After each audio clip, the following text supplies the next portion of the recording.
Yes, welcome to Black Star Sports TV, man. We back. Thank you. Appreciate you. Yeah, we got some things to talk about, man. I done waited a little time passed away since fight night Saturday night, man. We had Errol Spence versus Jordanis Ugas at ATT Stadium, man, where my beloved Cowboys rule and reign over the NFL. Yes, indeed. I said it. Um, man, it was a great fight night, man. Me and the wife, we went out there, man. We had us a blast, man. It was really fun. I love the venue, man. It's not a bad seat in the house, man. Anywhere you sit in there, man, it's a good seat. I mean, not just because of the big jumbotron that they have there, it don't hurt, but and even without it, man, you can really see the action. You can see the fighters real well, a little bit sketchy on the ring walk, but because first of all, you don't know which corner they're coming out of till they come, so that's the thing, man. But it was a great night of fight, man. A great fight card, man. PBC did their thing. Dallas came out. That place was packed, man. That place was packed. I know it had to be less than maybe 100 seats that wasn't really filled. And that put it up there with with Canelo and the whole situation, because Canelo had the record or whatever, But it got to be somewhere in that vicinity, man, because it was a packed Tyson. This is an NFL stadium. This ain't no like a little basketball stadium, a little Toyota Center or something like that you got like here in Houston, but it's pretty nice, man. And anyway, man, hey, like I said, a great night of fights, man. We had Amonis Stanonius.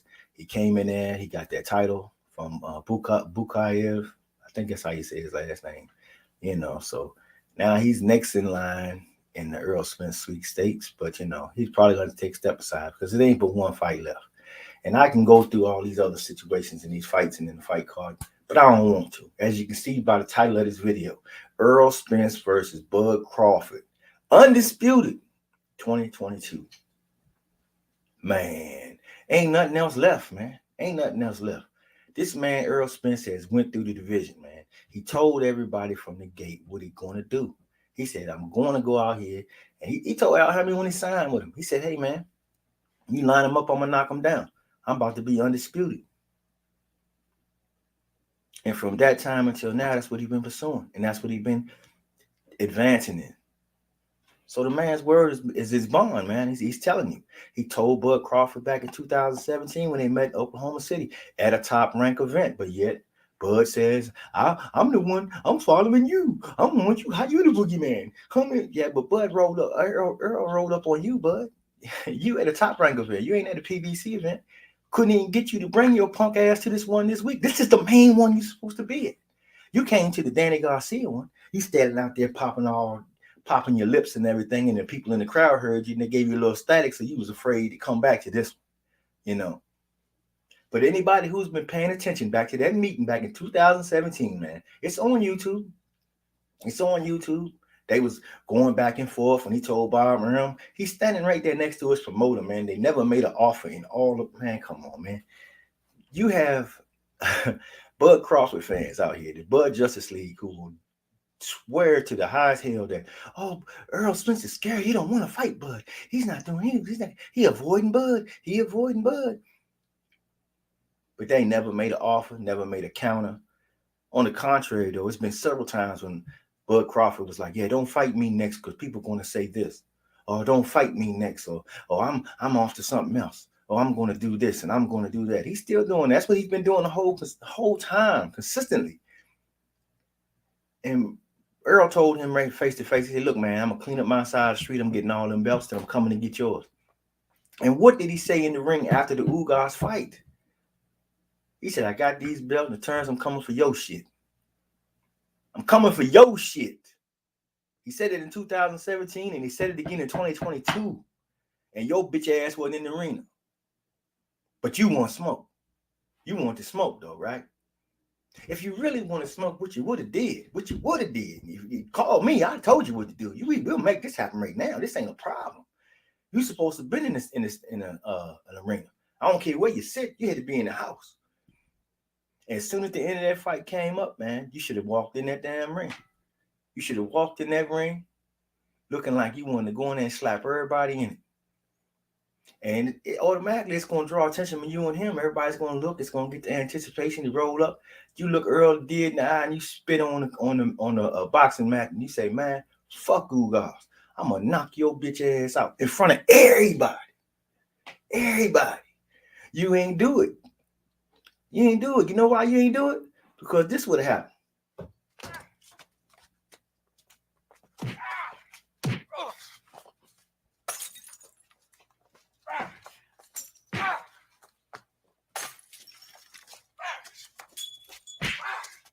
You know what I'm saying?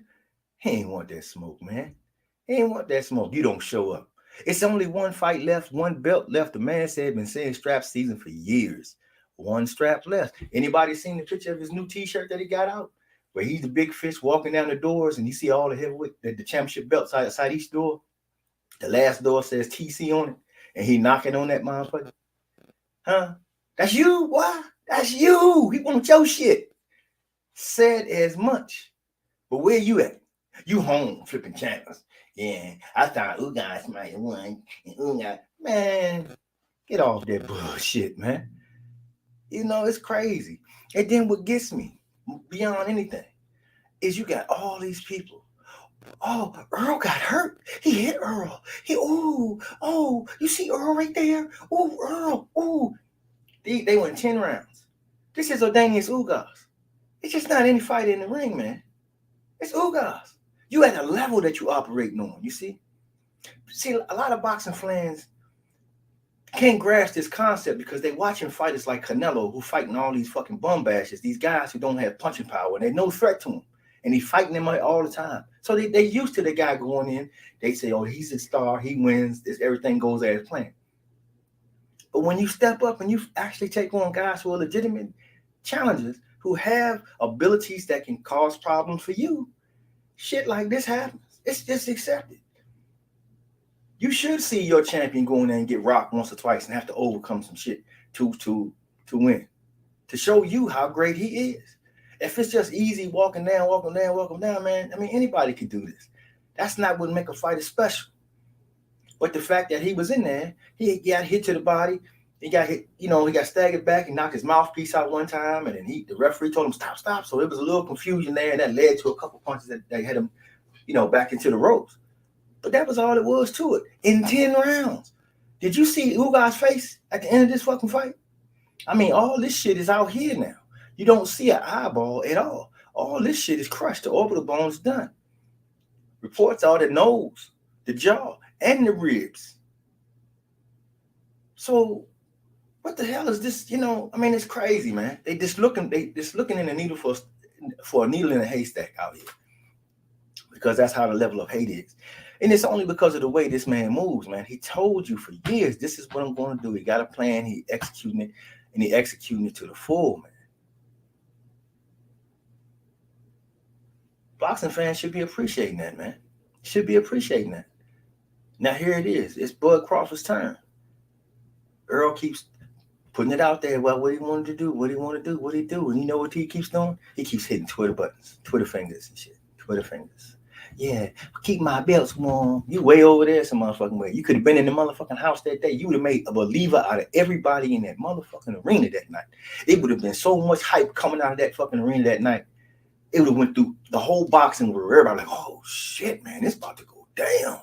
Because you got people sitting out here telling me, man, I don't know if the fight gonna happen. If you had done that, he gets criticized all the time. Bud Crawford gets criticized because he doesn't promote himself. He doesn't really speak well. He won't talk to a lot of people. He's selective about who he gives interviews to. He's very funny about how he does his thing. That's his prerogative. But there's a cost to that. And this is what people are saying.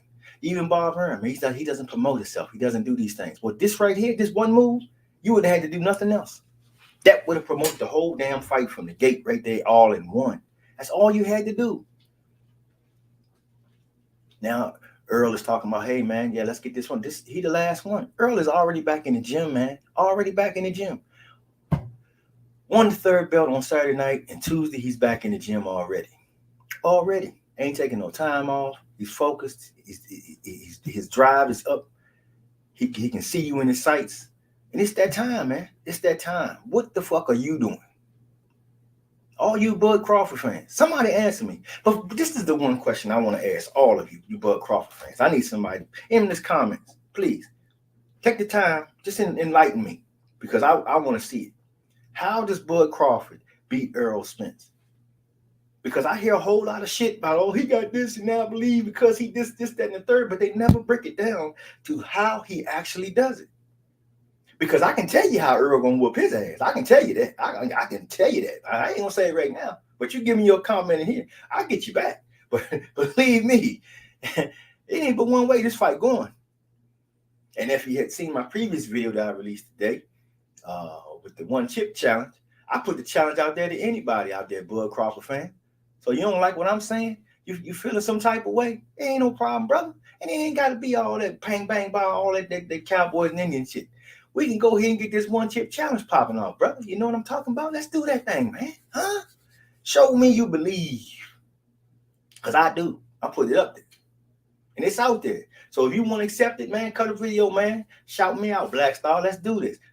Boom. We got it, bro. We got action. We got action. It's as simple as that.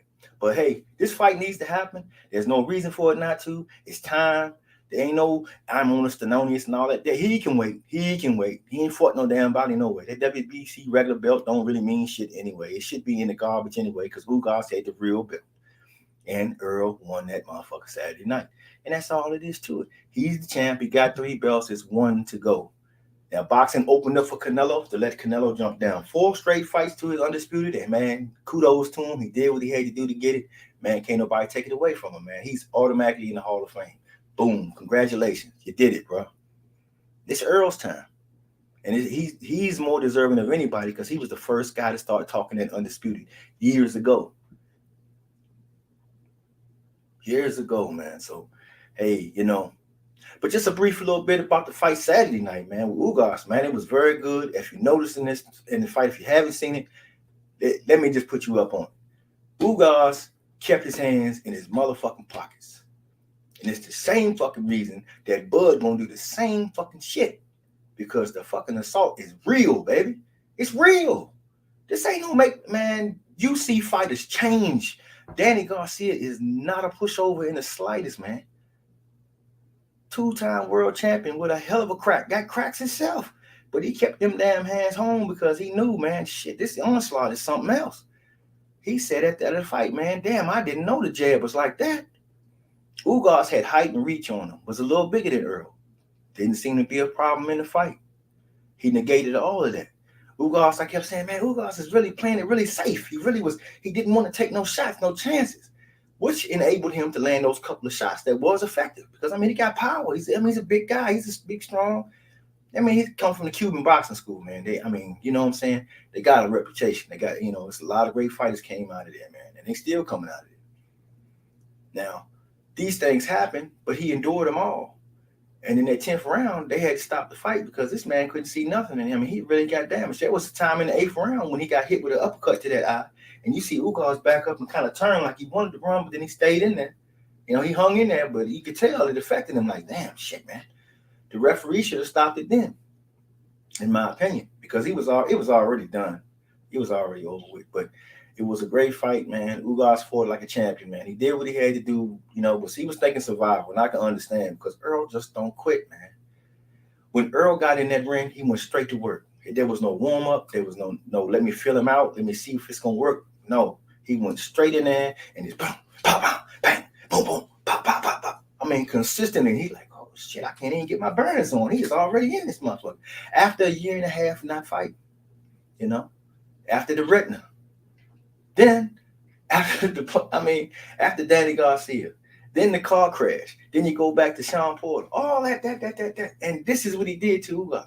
This is what he did to Ugas. What would have happened to Manny Pacquiao if Manny Pacquiao had got in that ring with Errol Spence? I think if you go back and you look at the Manny Pacquiao versus Oscar De La Hoya fight, you would have seen him get his payback because he beat the shit out of De La Hoya. I feel sad for De La Hoya in that fight. Pacquiao would have got the same treatment in that fight, man. I mean, But, hey, man, that's all I got to say for now, man, because, hey, Black Star be here and there. I got to move about everywhere. But Thank y'all for tuning in, checking out my little video, man. Leave your comments. If you haven't subscribed, man, subscribe to the channel, man. Help my brother grow up. Help me get my weight up, man. Get my weight up. You know what I'm saying? Because I can bring you some more of this. I can talk some more stuff. You know what I'm talking about? You know, we do what we do. You know what I'm saying? So come on, check a brother out, man. Thanks, everybody, for sharing your time with me. Black Star Sports TV, man. And I'm out.